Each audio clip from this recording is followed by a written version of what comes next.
A dream vacation for a weather geek, chasing storms, looking for tornadoes. That's how Wave 3 meteorologist Ryan Hoke spent part of his summer. He's out in the Wave 3 live drive to show us how it's done. And Ryan, it's real world experience that actually helps you when you're reading that radar.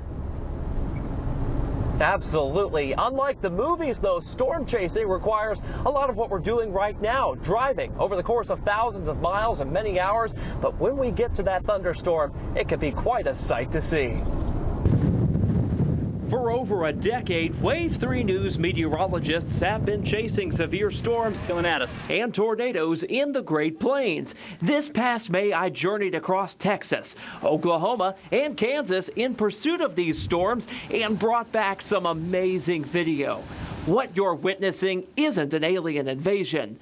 These saucers in the sky are supercell thunderstorms over western Kansas. Each year, droves of storm chasers come out here just for the opportunity to see one of these majestic storms and potentially witness a tornado.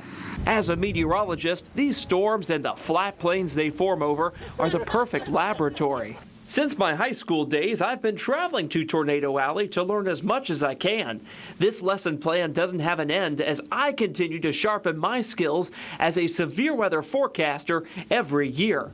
But I'm not the only one learning on this chase. For 8 years now, I've been a severe weather forecaster and guide for storm chasing adventure tours. That's right, people spend their vacations riding along in search of supercell thunderstorms and tornadoes. The rest of this morning by lunchtime. Each morning, I brief our tour guests on the forecast for the day and teach them about the storms we're seeing as we go.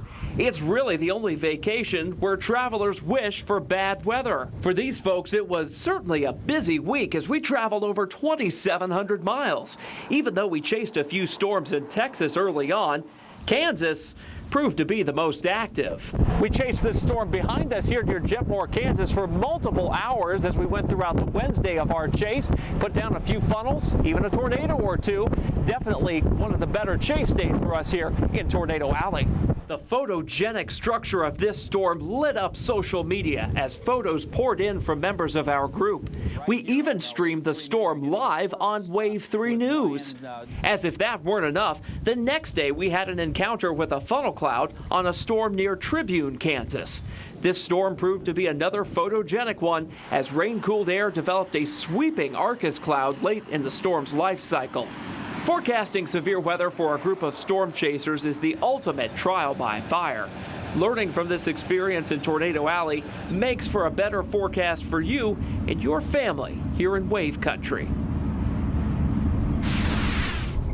And of course, we do want to advise folks not to venture out storm chasing unless you have the experience and the forecasting skills necessary. Also here in Wave Country, we've got so many trees and hills that it's very difficult to see the storms. Speaking of storms, we've had quite a few of those lately, and Chief Meteorologist Kevin Harden and I, and of course all the Wave 3 News storm tracking team, we've been putting in lots of hours lately, but thankfully it looks like that pattern is going to break for a little bit, Kevin. Yeah, you better believe it. Nice to see those images out west instead of here at home. If you've followed us over the decades, you know that many times there's nothing better than an outdoor classroom to help you understand the atmosphere.